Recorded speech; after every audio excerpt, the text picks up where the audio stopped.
Assalamualaikum warahmatullahi wabarakatuh.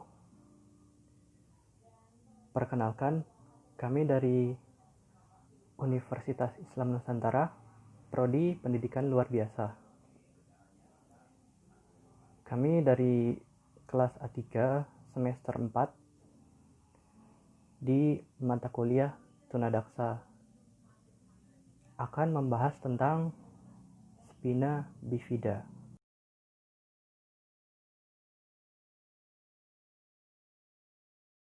Bismillahirrahmanirrahim. Pengertian spina bifida. Spina bifida yaitu kelainan tabung saraf yang terjadi saat kelahiran seseorang. Kelainan ini mempengaruhi bayi ketika tulang belakang tidak terbentuk dengan sempurna di sekeliling bagian tertentu, maka menyebabkan tulang belakang terlihat pada beberapa titik bagian tertentu. Lalu ada penyebab spina bifida. Penyebab spina bifida hingga sekarang para ahli belum menemukan penyebab yang pasti mengenai spina bifida. Namun ada beberapa faktor yang memungkinkan kondisi spina bifida ini dapat terjadi, yaitu diantaranya faktor keturunan, ras, dan pengaruh lingkungan. Berikut beberapa hal bisa menjadi penyebab spina bifida yang bisa memicu terjadinya spina bifida. Yang pertama yaitu kurang asupan asam folat. Ibu yang tidak mengkonsumsi asam folat dengan cukup saat kehamilan, maka beresiko melahirkan anak dengan spina bifida. Yang kedua, nutrisi saat kehamilan. Tak hanya asam folat, nutrisi seperti zat besi, magnesium, dan vitamin B3 yang kekurangan bisa menyebabkan anak lahir dengan spina bifida. Yang ketiga, genetik dan riwayat keluarga.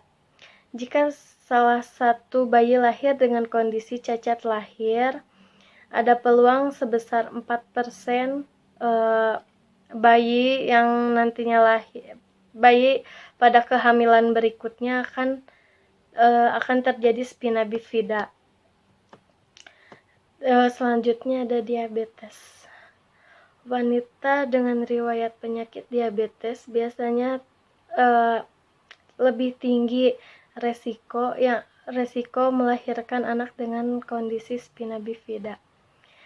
Terus yang terakhir ada obat-obatan seperti valproate yang digunakan untuk mengatasi epilepsi, berpeluang membuat ibu melahirkan bayi dengan spina bifida.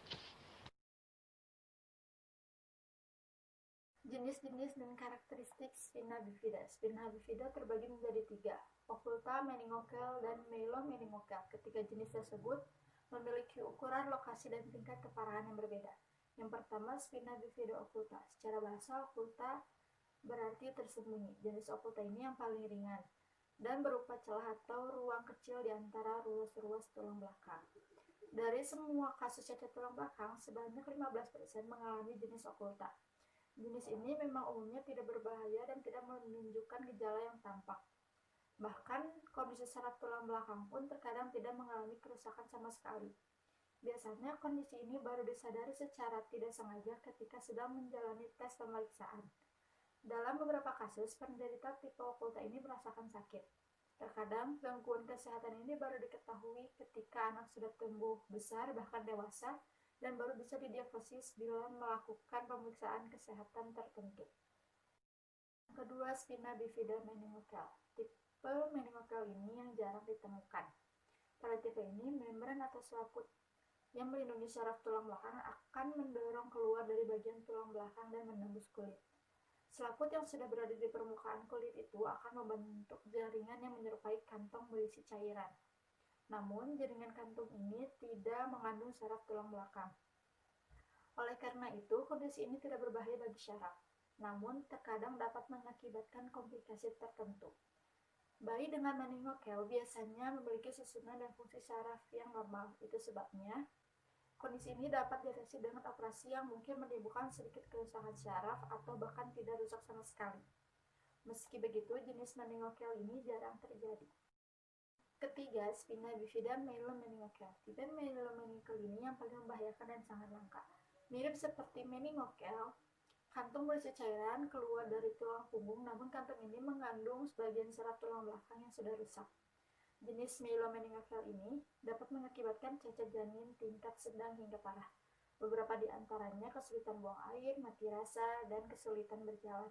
Selain itu, sekitar 7-90% anak yang lahir dengan kondisi ini memiliki cairan berlebih di otak, sehingga mereka berisiko mengalami kerusakan otak.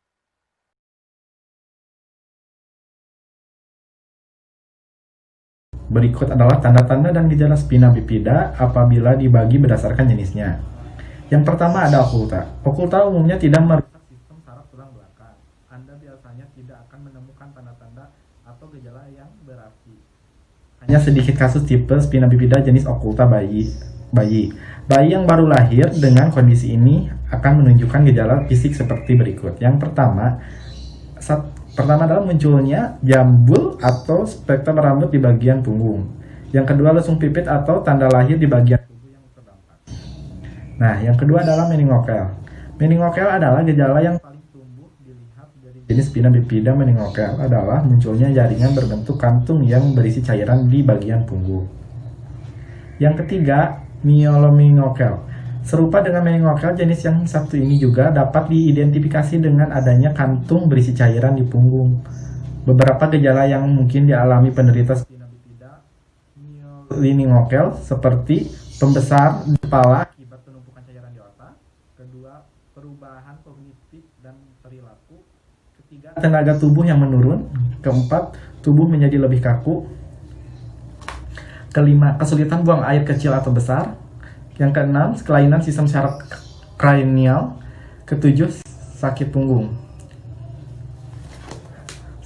Selain gejala-gejala yang telah disebutkan di atas, berikut adalah beberapa tanda gejala spina bifida lainnya yang mungkin dapat terlihat. Yang pertama ada tubuh lesu, nafsu makan menurun, perkembangan tubuh yang melambat, atau suara tersengal-sengal, atau dalam bahasa Inggris disebut juga wheezing, gerakan tubuh yang sulit diatur. Ada juga beberapa kasus yang melaporkan munculnya gejala sulit tidur, pembekakan di saraf mata, dan terganggunya sistem saraf tubuh. Beberapa kasus spina bifida jenis ini juga ada yang mengalami susah menelan dan bola mata bergerak tidak terkendali, atau yang disebut juga nystagmus.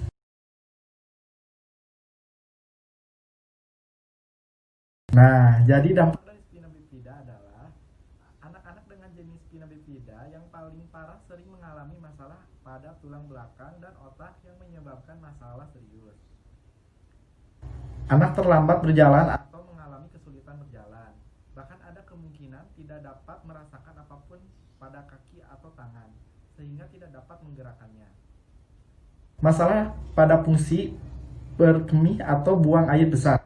Kemih, jadi itu ada di kantong kemih, seperti yang telah kita pelajari di waktu SMA, ada kantong kemih di bagian perut. Seperti mengonsumsi atau kesulitan buang air besar. Yang selanjutnya ada hidrocephalus. Pada anak yaitu penumpukan cairan pada otak hidrocephalus. Walaupun telah diatasi, kondisi ini dapat menyebabkan kejang, gangguan pembelajaran, atau gangguan penglihatan. Bengkok pada tulang belakang seperti skoliosis. Ya, karena cairan yang menumpuk di otak itu akan mempengaruhi seluruh sistem tubuh, karena seluruh kendali tubuh itu ada pada otak. Assalamualaikum warahmatullahi wabarakatuh. Di sini saya akan menjelaskan tentang fakta-fakta mengenai spina bifida. Nah, spina bifida ini ada dua, cara pencegahan spina bifida sejak dini dan ada juga cara mengatasi spina bifida pada anak. Yang cara pencegahannya kita bisa mengkonsumsi asam folat. Asam folat ini dianjurkan untuk orang yang sedang hamil, wanita yang sedang merencanakan kehamilan, sama wanita di masa subur. Nah, asam folat ini disarankan mengkonsumsinya 400 mikrogram per hari. Contoh asam folatnya seperti kacang, kuning telur, brokoli, sama bayam. Nah, setelah itu cara mengatasi spina bifida pada anak yaitu kita harus menindaklanjutkan dengan cara mengoperasi. Nah, operasi ini dilakukan setelah 1 atau 1-2 hari setelah bayi lahir. Tujuannya untuk menutup celah yang berbentuk sekaligus menangani hidrosefalusnya. Nah, ada juga yang diperlukan atau diperhatikan dengan spina bifida, yaitu aktivitas fisik, kesehatan kulit bayi sama kesehatan. Nah, di aktivitas fisik ini kita harus berkonsultasi dengan ahli terapis gunanya untuk menguatkan tulang-tulang antara tulang tangan atau kaki dan melentur. Nah, selain dengan ahli terapis, orang tua juga harus ekstra membantu. Nah, setelah itu kulit bayi. Nah, kulit bayi ini sangat rentan dengan lecet yang ada benda yang ada di sekitarnya. Nah, rentan juga dengan alergi dan terik matahari. Nah, setelah itu kesehatan. Nah, kesehatan yang mengidap spina bifida itu harus di penanganan khusus seperti imunisasi untuk kekebalannya. Nah, selain dengan ahli terapis, ada 3 spesialis untuk anak spina bifida ini, yaitu spesialis ortopedi, spesialis urologi, sama spesialis saraf. Nah, yang terakhir yaitu terapi dan alat bantu. Nah, yang terapi ini perawatan hidrosefalus, yaitu memerlukan tabung berongga atau SAN gunanya untuk mengeluarkan cairan dari otak ke perut. Nah, yang keduanya yaitu fisioterapi, yaitu untuk melatih anak agar mandiri. Nah, bisa juga pakai alat bantu. Alat bantunya seperti kursi roda sama perangkat lunak. Nah, yang perangkat lunak ini memerintahkan atau mengerjakan suatu hal hanya dengan suara.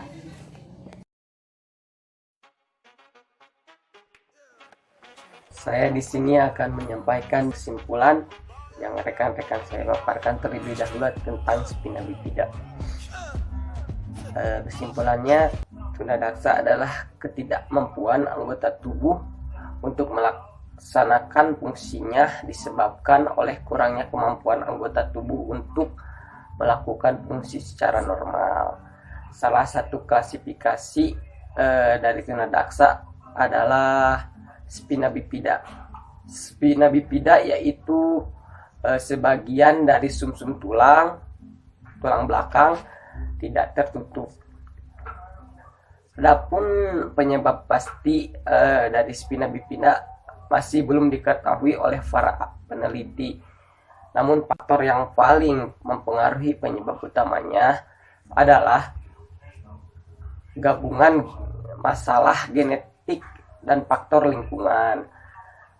Gejala dan tanda-tanda kelainan tulang belakang ini sangat bervariasi. Pada beberapa kasus yang sering seperti tipe okulta dan meningokel, mungkin gejala tidak terlihat. Semakin parah kecacatan saraf tulang belakang, semakin jelas pula gejala yang nampak. Sekian mungkin dari saya.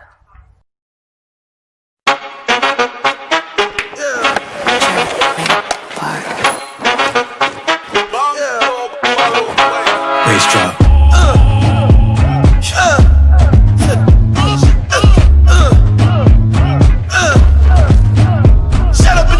Body give me motivation. Your touch is all that's on my mind. Sweat on you precipitating. You feel me rising from